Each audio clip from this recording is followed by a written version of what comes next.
नमस्कार दोस्तों, मैं उत्तम चौधरी। आज हम बात करने वाले हैं व्याख्याता भर्ती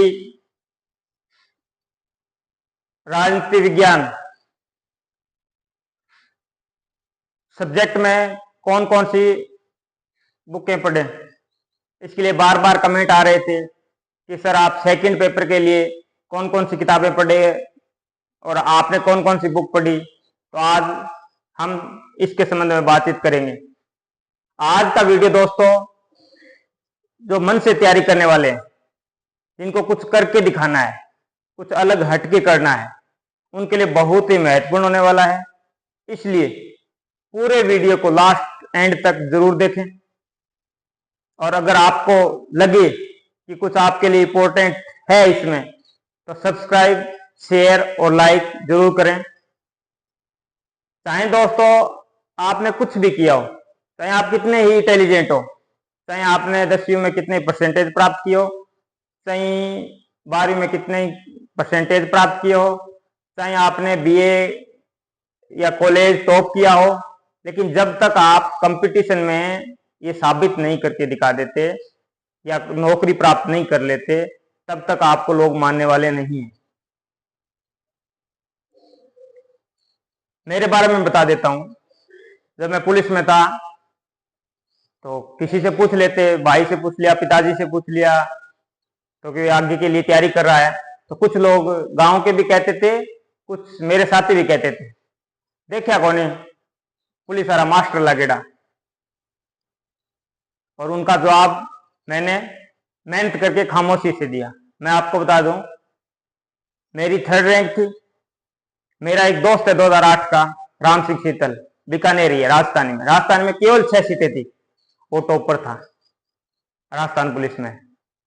इससे पहले वाली जो सब इंस्पेक्टर भर्ती थी, जिसमें मैं भी पेपर क्वालिफाई हुआ था, फिजिकल वगैरह नहीं दिया था, उसमें मेरे बैच का 2008 का रामेश्वर लाल बिश्नोई टॉपर है।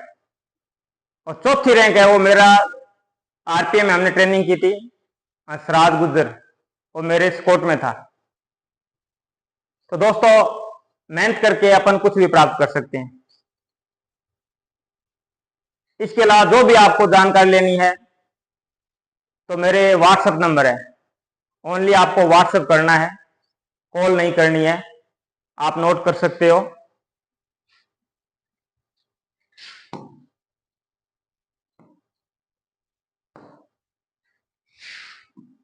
नाइन 7-8-2-1-3-8-4-3-1। इस पे जो भी आपको जानकारी लेनी है या जो भी सुझाव देना है, आप इस व्हाट्सएप नंबर पर मेरे को सुझाव दे सकते हो, कमियां बता सकते हो और आगे अपन को क्या करना है उसके बारे में राय भी दे सकते हो।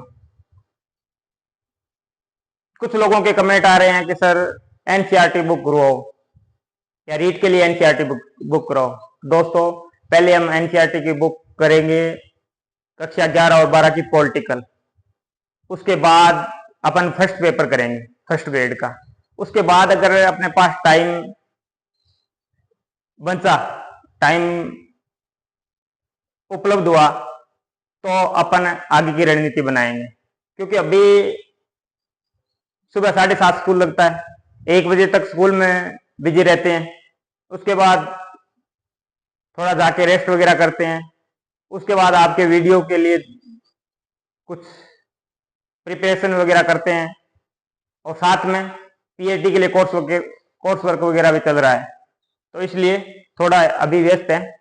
आज अपन बात करने वाले हैं आरपीएससी स्कूल व्याख्याता राजनीति विज्ञान सब्जेक्ट के लिए पहले अपन देखते हैं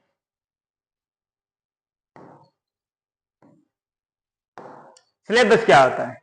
तो फर्स्ट पेपर का अपन ने वीडियो देख लिया है, और दोस्तों ने नहीं देखा है तो मैंने पूरी रणनीति बताई है और मैंने कैसे सब पॉलिटिकल में सबसे ज्यादा आला था, सबसे ज्यादा अंक अर्जित किए और फर्स्ट पेपर में एक बैलेंस बनाया, 94 अंक प्राप्त किए 150 में से। तो वो आप जाके देख सकते हैं। फर्स्ट पेपर की मैंने पूरी रणनीति बताई है। तो आज अपन बात करते हैं पेपर सेकंड। पेपर सेकंड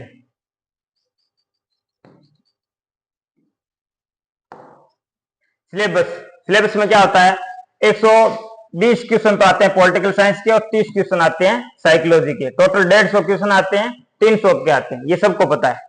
अब अपन वीडियो ज्यादा लंबा ना हो, अपन इंपॉर्टेंट बात करते हैं। कौन कौन सी बुक्स पढ़े और आपने कौन कौन सी बुक पढ़ी, मैं सारा बताऊंगा इसमें। कौन कौन सी बुक पढ़ सकते हो और मैंने कौन कौन सी पढ़ी, अन्य बुक्स और मैंने कौन सी बुक पढ़ी ये भी बताऊंगा। और ऑल राजस्थान पॉलिटिकल साइंस में मेरे सबसे अधिक नंबर थे। अब टॉपर खिंदाराम जी थे जालौर से, सेकंड प्रमोद जी चौधरी थे, लेकिन उनके पॉलिटिकल में कम थे। लेकिन फर्स्ट पेपर में उनके एक 113 थे,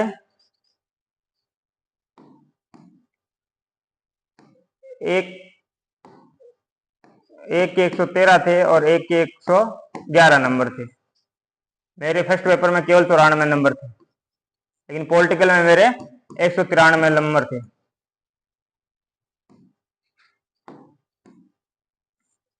तो आज अपन देखते हैं।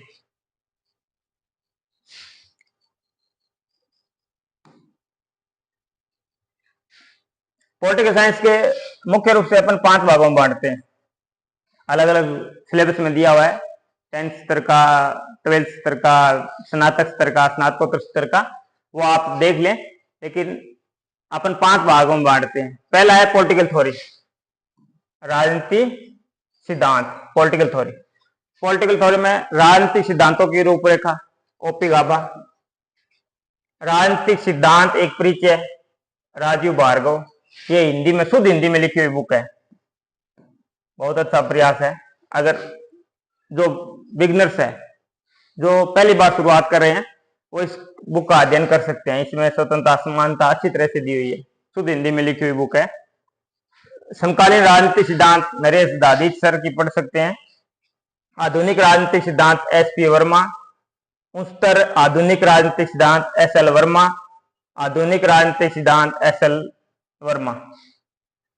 अब मैंने कौन सी पढ़ी वो मैं आपको लास्ट में बताऊंगा, साथ साथ भी बताऊंगा, और लास्ट में आपको इंपॉर्टेंट चीजें कुछ बताऊंगा इंपॉर्टेंट। तो इनमें से कुछ बुकें तो उपलब्ध है, कुछ बुकें उपलब्ध नहीं है। वो बुकें टेलीग्राम चैनल पर आपको उपलब्ध करवा दी जाएगी। लेकिन मैंने दोस्तों इनमें से केवल ये एक बुक पढ़ी थी, आगे बताऊंगा और इसके साथ मैंने क्या पढ़ा था, मैं साथ साथ बता रहा हूं, आप देख सकते हैं। मैंने इनमें से एक बुक पढ़ी थी। अब कॉलेज लेक्चर के लिए मैंने राजनीतिक सिद्धांत एक परिचय, राजीव भार्गव सर को भी पढ़ा है, अच्छी बुक है। उस टाइम मैंने नहीं पढ़ी थी, उस टाइम मैंने एक बुक पढ़ी थी, राजनीतिक सिद्धांतों की रूपरेखा, ओपी गाभा सर की। इसमें क्या करना है, आपको न्यू एडिशन लेके आना है। पहले एक छोटी बुक आती थी, अब थोड़ी सी वाइड कर दी, थोड़ी सी व्यापक कर दी है, तो आपको न्यू एडिशन लेके आना है, न्यू एडिशन इसका लेके आना है, ठीक है। राजनीतिक सिद्धांतों की रूपरेखा, नरेश दादीच सर के ये तो सिद्धांत है, इसमें थोड़ा बहुत आप देख सकते हैं। आपको क्या करना है, एक बुक पढ़ रहे हो या कोई नोट्स को फॉलो कर रहे हो, तो साथ में इस बुक को उठाया, इसमें से कुछ अलग लाइनें आपको लगे कि ये इंपॉर्टेंट हो सकती है, तो अपने नोट्स में नोट कर सकते हैं।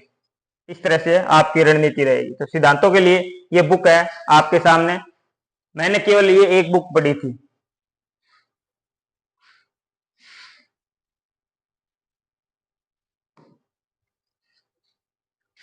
दूसरा पार्ट है अपना पाश्चात्य और भारतीय विचारक, वेस्टर्न पॉलिटिकल थिंकर और इंडियन पॉलिटिकल थिंकर। इसमें 9 तो वेस्टर्न पॉलिटिकल थिंकर है, पाश्चात्य विचारक है, प्लेटो, अरस्तु, होब्स, लोक, रूसो, कार्ल मार्क्स, बेंथम, मिल, ये 9 तो पाश्चात्य विचारक है। और 7 भारतीय विचारक है, नेहरू, महात्मा गांधी, अम्बेडकर। तो ये 7 भारतीय विचारक है। टोटल विचारक है अपने सिलेबस में 16 विचारक है।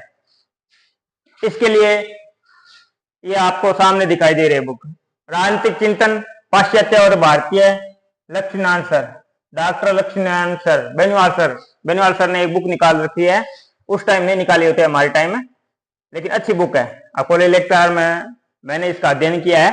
तो राजनीतिक चिंतक पाश्चात्य और भारतीय कंबाइंड बुक निकाल रखी है इन्होंने, ये सफिशियंट है, अगर आप पढ़ना चाहो तो ये सफिशियंट है। इसमें 44-45 थिंकर दे रखे हैं, तो नेट जेआरएफ के लिए भी अच्छी बुक है। पाश्चात्य विचारक ओपी गाबा, ये मैंने पढ़ी थी। पाश्चात्य विचारक ओपी गाबा, ये मैंने पढ़ी थी।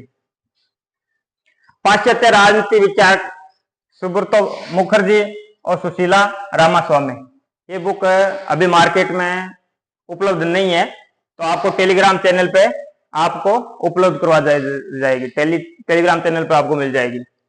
भारतीय राजनीति विचारक, अब ये भारतीय विचारक है। भारतीय विचारक के लिए भारतीय राजनीति विचारक पुखराज जैन, अगर आपको बेस तैयार करना है। देखो दोस्तों, क्या है कि पाश्चात्य विचारकों में तो आपको फैक्ट के साथ साथ कॉन्सेप्ट भी पढ़ने होते हैं। गुफा सिद्धांत क्या है, किसमें क्या लिखा है, ठीक है। लेकिन भारतीय विचारकों के आपको केवल फैक्ट देखने होते हैं, और थोड़ा बहुत समझ विकसित करने के लिए पुखराज जैन सर, ठीक है, बुक मैंने पुखराज जैन सर को पढ़ा था। भारतीय राजनीतिक चिंतन के आधार वी.आर. मेहता, ये भी अच्छी बुक है। मैंने अध्ययन नहीं किया, देखा जरूर है, मेरे पास है ये बुक। आधुनिक भारतीय राजनीतिक चिंतन वी.पी. वर्मा, ये थोड़ी बड़ी बुक है, लेकिन अगर आप एक बुक को या नोट्स को फॉलो कर रहे हो तो एक तो आप पाश्चात्य विचारकों में ये बुक पढ़ सकते हो।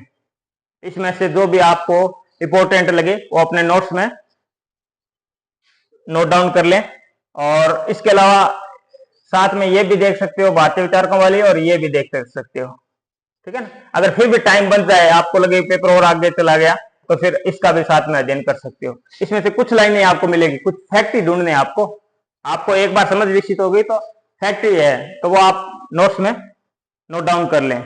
आपको क्या होती है, ऑब्जेक्टिव पेपर के लिए आप कितनी भी बुकों का अध्ययन करो, आपको क्या फैक्ट वगैरह निकालने होते हैं, उसमें से कुछ लाइनें निकालनी होती है। हाँ, सब्जेक्टिव अगर आप तैयारी करिए आरएस आईएएस के लिए, तो आरएस के लिए आपको क्या है, कम मैटर, पहले मैटर को सिलेक्ट करना होता है और उसको बार बार पढ़ना होता है, क्योंकि वो सब्जेक्टिव, आपको पेपर सब्जेक्टिव है, तो वो आपको लिखना होता है अपने विचार, तो उसमें जितना ज्यादा पढ़ेंगे उतना नुकसान है। इसमें अपन ऑब्जेक्टिव टाइप में ज्यादा पढ़ सकते हैं और नोट्सों में नोट कर सकते हैं।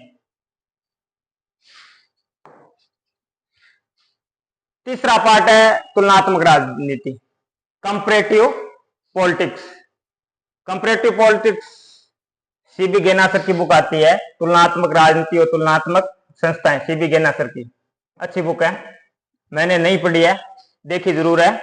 और प्रमुख राज्य व्यवस्थाएं पुखराज जैन सर, वीएल फड़िया की आती है, लेकिन अपने प्रमुख राज्य व्यवस्थाएं ये असिस्टेंट प्रोफेसर में है, प्रमुख राज्य व्यवस्थाएं अलग से दी हुई। कुछ टॉपिक आपको लगे कि किसी बुक से आप सर्टिफाइड ना हो, तो फिर आप इसका कुछ चैप्टर देख सकते हैं। इन बुकों में से दोस्तों आपको क्या करना है, जो टॉपिक आपके सिलेबस में है ना, वो ही टॉपिक आपको देखना है। इनमें से जो भी बुक है ना, उनमें से वही देखना है। मैंने इसमें केवल बेनीवाल सर के नोट्स पढ़े थे। मैंने जो भी आपको बता रहा हूं ना, 5 भाग, ये तीसरा भाग बता रहा हूं, इनमें सब में बेनीवाल सर के नोट्स फॉलो किए थे, ठीक है ना, नोट्स को पढ़ा था, और साथ में एक आदि जो आपको बुक बता रहा हूं वो मैंने पढ़ी थी। अब चौथा पार्ट है अंतरराष्ट्रीय संबंध, इंटरनेशनल रिलेशन। अब इंटरनेशनल रिलेशन में एक तो आती है इंटरनेशनल पॉलिटिक्स, बीएल फड़िया सर की आती है, बीएल फड़िया सर की, ठीक है, लेकिन इतने क्वेश्चन पुटअप नहीं होते हैं। एक बार आप समझ विकसित करने के लिए देख सकते हो, कई बार क्या कॉन्सेप्ट बेस्ड भी क्वेश्चन आते हैं। आज के टाइम में जो ट्रेंड चेंज हुआ है ना, उसमें पेपर फैक्चुअल ज्यादा है, फैक्ट बेस्ड ज्यादा आ रहा है। अंतरराष्ट्रीय राजनीति के सैद्धांतिक पक्ष, ये अच्छी बुक है, महेंद्र कुमार नंदलाल। ये आप जिस भी नोट्स को फॉलो कर रहे हैं, नोट्स के साथ साथ एक बार देख लें।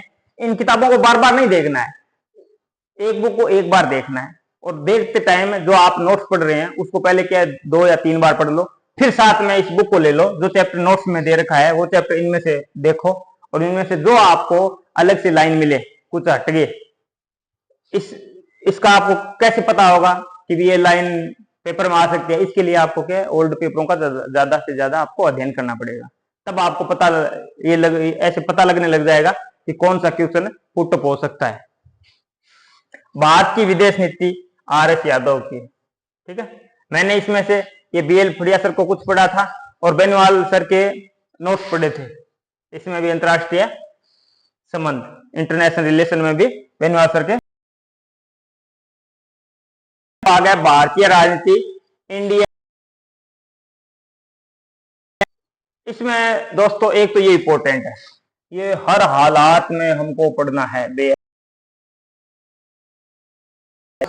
सेंट्रल लॉ इलाहाबाद का आता है, सेंट्रल लॉ इलाहाबाद का द्विभाषी है। द्विभाषी का मतलब है दो। इसमें क्वेश्चन कैसे पुट होते हैं, एक तो क्या है इसमें ओरिजिनल लैंग्वेज है। अब पिछली बार ये काफी क्वेश्चन आए हैं, जैसे कॉलेज लेक्चर में क्वेश्चन आया था, यह मूलभूत होते हैं। अपन क्या है कि गांव में पढ़े हुए हैं तो अपन अपना बैकग्राउंड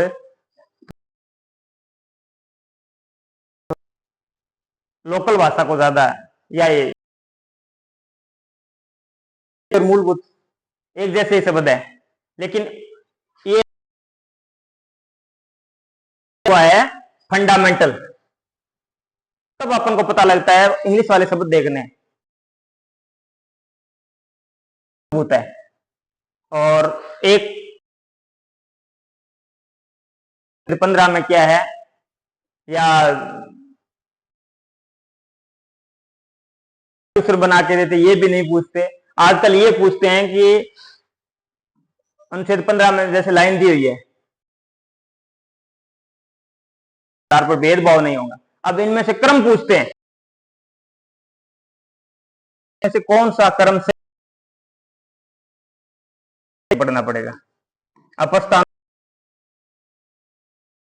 की धर्मनिरपेक्षता शब्द जोड़ा गया, लेकिन रियल में प्रस्तावना है पंथ निरपेक्ष। धर्मनिरपेक्ष का तो मतलब धर्म से निरपेक्ष होना, धर्म से तो उससे तो निरपेक्ष हो ही नहीं सकती। तो शुद्ध शब्द नीति निर्देश तो या बुनियादी है। तो ये द्विभाषी आपको लाना है, ये हर हालत में पढ़ना है। जैसे आप जैसे राष्ट्रपति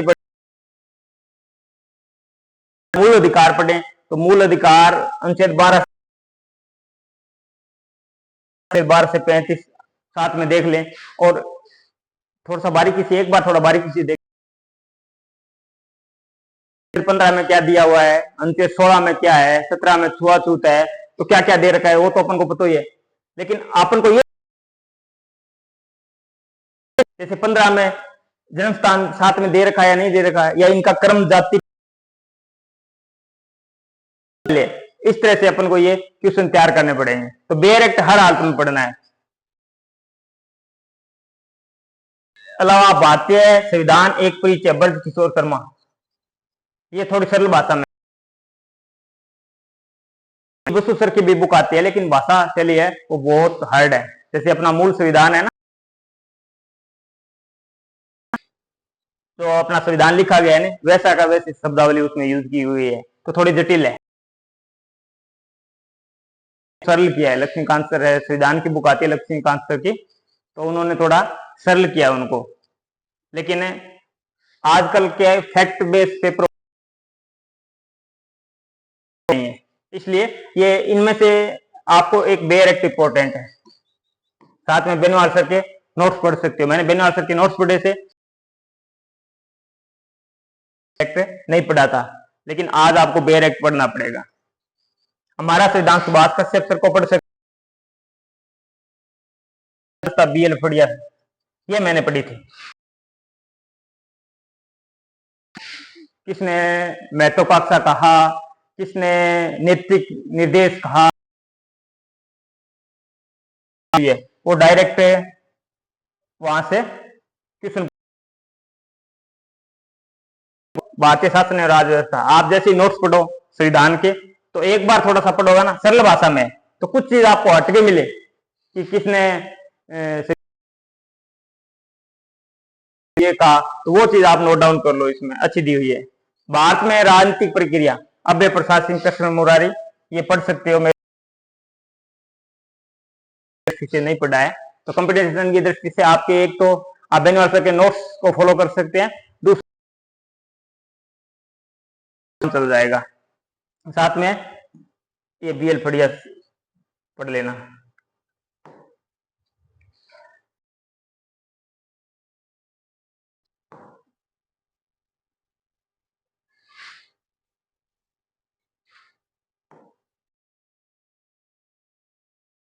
ये भाग आपके लिए मोस्ट इंपोर्टेंट है। मैंने कहा था ना कि वीडियो एंड तक देखना, और लास्ट में आपको इंपॉर्टेंट चीजें बताऊंगा। तो इंपॉर्टेंट आपके लिए क्या, लक्ष्मीनारायण बेनीवाल सर के नोट्स पढ़ने। इन्होंने क्या किया है, हर किताब का गहराई इन्होंने इस हिसाब से नोट्स डिजाइन किए हैं कि शॉर्ट टाइप से, तो आपका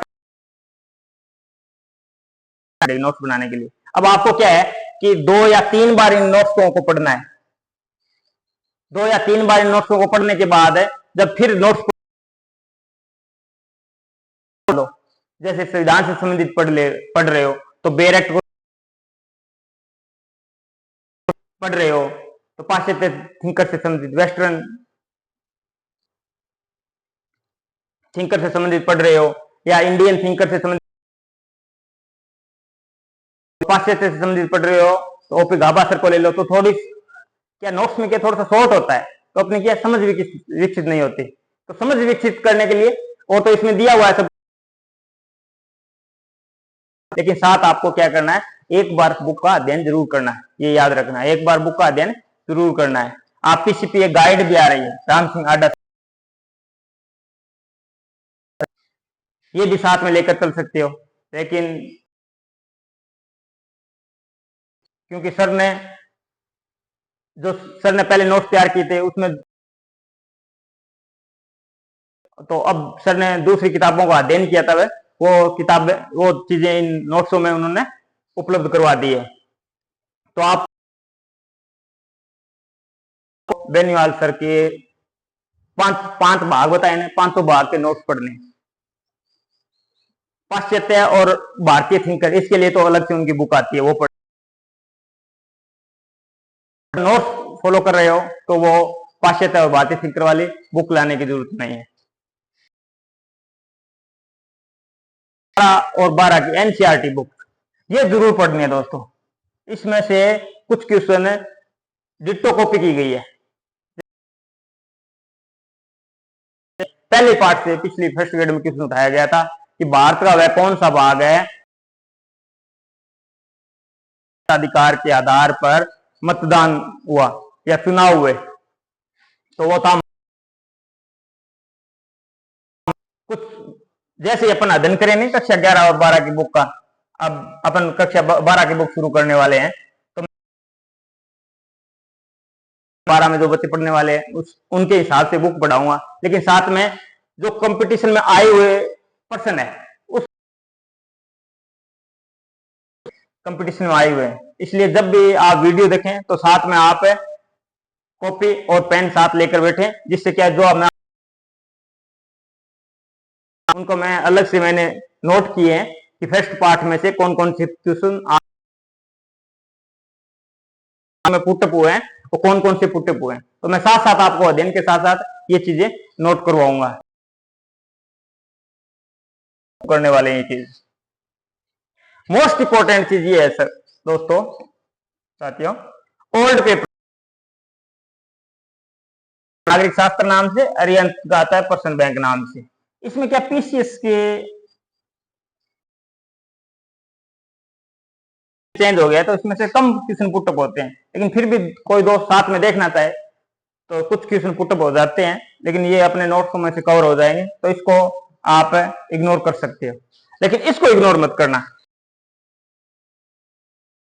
पर कब से, जब से ट्रेंड चेंज हुआ है, ज्यादा नहीं पढ़ पाओ ना तो आप 2024 तक जो भी नेट में एग्जाम में जो भी पेपर आए, और बेनीवाल सर ने भी उपलब्ध करवा रखे हैं, और मैं भी सर से बात करके आपको टेलीग्राम चैनल पे ये सारे पेपर उपलब्ध करवा दूंगा, नेट के आए हुए पेपर, और एमजीएससी है, जो भी इनका पीएचडी का एग्जाम हुआ है, आरपीएससी लेक्चरर और असिस्टेंट प्रोफेसर, ये पेपर आपको आरपीएससी की साइट पे मिल जाएंगे, सर ने भी डाल रखे हैं। HPSC first grade PGT, Haryana में फर्स्ट ग्रेड को पीजीटी कहते हैं, पीजीटी असिस्टेंट प्रोफेसर के पेपर हिमाचल प्रदेश के, तो जो भी जिन भी अन्य राज्यों में यूपी है, चाहे वो कॉलेज लेक्चरर के हो, वो भी आपको मिले तो वो पढ़ने हैं। इसके अलावा जेएनयू और डीयू, ये एडमिशन के टाइम क्या है, पेपर भी आपको पढ़ना है। ये मोस्ट इंपोर्टेंट है आपके लिए। ये जितना ये पेपर पढ़ोगे ना, वो आपको 25% क्वेश्चन डायरेक्ट इनमें से उठा लेते हैं। 25% क्वेश्चन डायरेक्ट भी मिल सकते हैं, और थोड़ा आगे पीछे, ठीक है ना, क्वेश्चन का उत्तर बना दिया, उत्तर 20%। और ऑथेंटिकता भी आएगी आपके पढ़ने में, ऑथेंटिकता भी आएगी, आपको ये पता भी लगेगा और क्वेश्चन कैसे पुटअप होते हैं। तो अब अपने लिए इंपॉर्टेंट क्या है,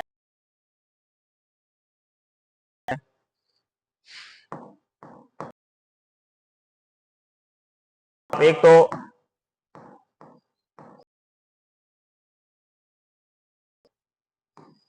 सर से बात करके मैं भी आपको उपलब्ध करवा दूंगा, सर से बात करूंगा। उसके साथ क्या है, आपको साथ में आप एक बुक पढ़ लो, एक बुक लिया ओपी काबा सर की, ठीक है, सफिशियंट है आपके लिए।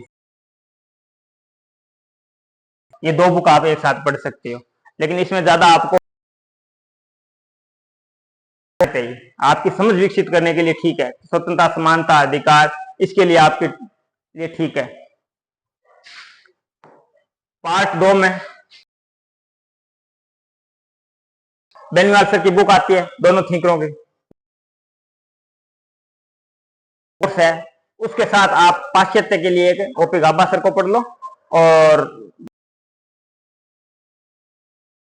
पुखराज जैन सर को पढ़ लो, या वी आर मेहता को पढ़ लो, वीपी ब्रह्मा को पढ़ लो। इनमें से एक बुक पढ़ लो,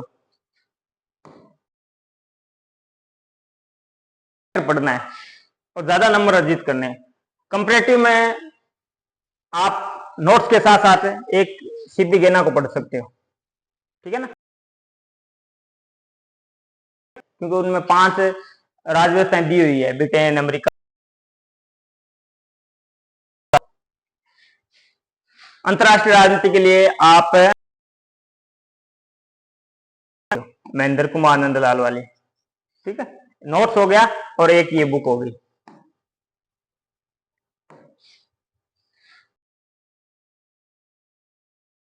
नोट्स पढ़ने, और नोट्स के साथ आपको बेरेक्ट पढ़ना है, बस आपका काम हो जाएगा। बेरेक्ट में क्या, उसकी भाषा को देखना है, भाषा के अंदर जो इंपॉर्टेंट शब्दावली दे रखी है। पिछली बार कुछ नीति निर्देश तत्वों में से, मूल कर्तव्यों में से पूछ लिया था बीच में से, कि डे के अंदर 4 नाम दे दिए थे, कौन सा सही क्रम है, पीछे पूछ लिया था पिछले पेपर में। मूल अधिकारों में से पूछ लिया था अनुच्छेद 15 को, के आधार पर भेदभाव नहीं किया जाएगा, इनमें सही क्रम कौन सा है।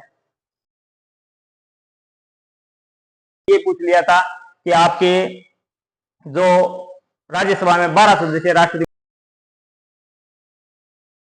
में करता है, साहित्य, कला, विज्ञान, समाज सेवा, उनका क्रम पूछ लिया था, पहले कौन सा आता है, फिर दूसरे नंबर पर कौन है, तीसरे नंबर कौन है, क्रम पूछ। ये डायरेक्ट कवर करेगा, ठीक है ना। ये हुबू लैंग्वेज होती है, लेकिन आपको लाना द्विभाषी है,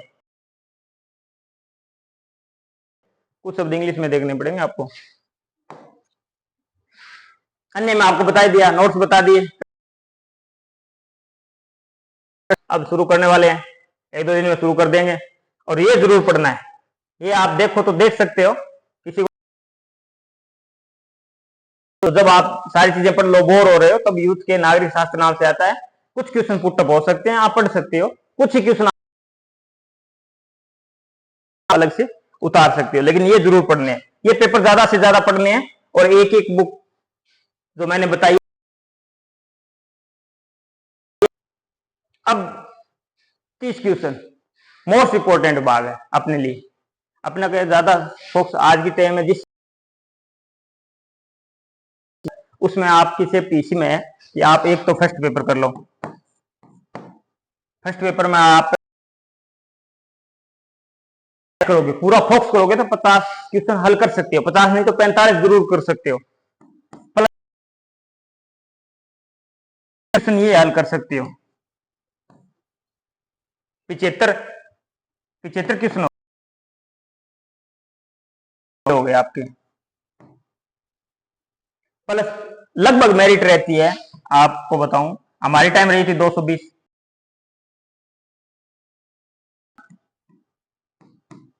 अब की बार फर्स्ट ग्रेड की रही थी जनरल की 231 और ओबीसी की 217।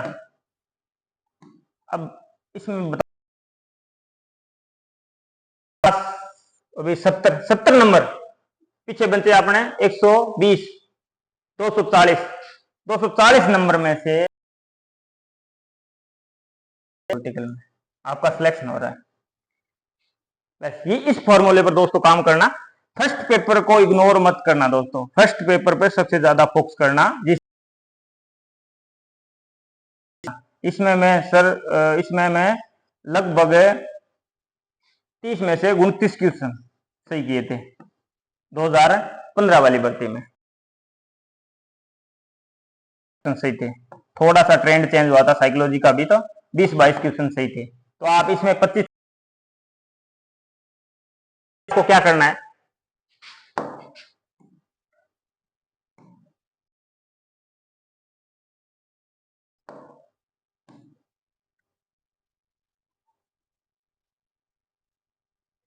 इसके लिए आपको क्या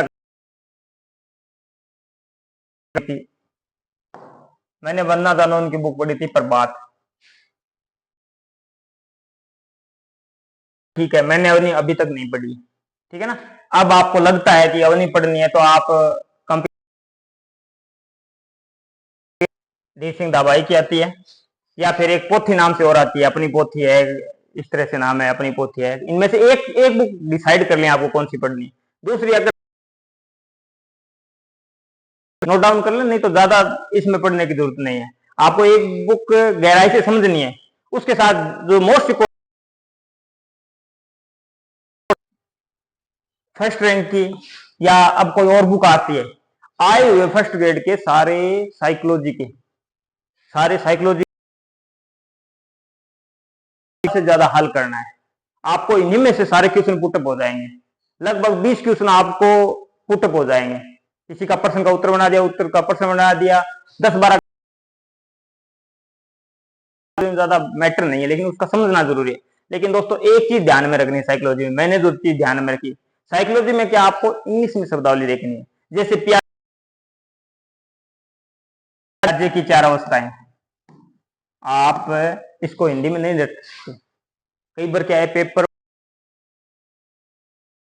तो वो कुछ भी पर्यायवाची दे सकता है, उस अवस्थाओं का नाम आप पढ़ोगे 10-12 नाम मिल जाएंगे, तो अपन कौन सा याद करें। तो इसके लिए आपको सबसे बेस्ट है उनका इंग्लिश में नाम देख ले। जैसे वो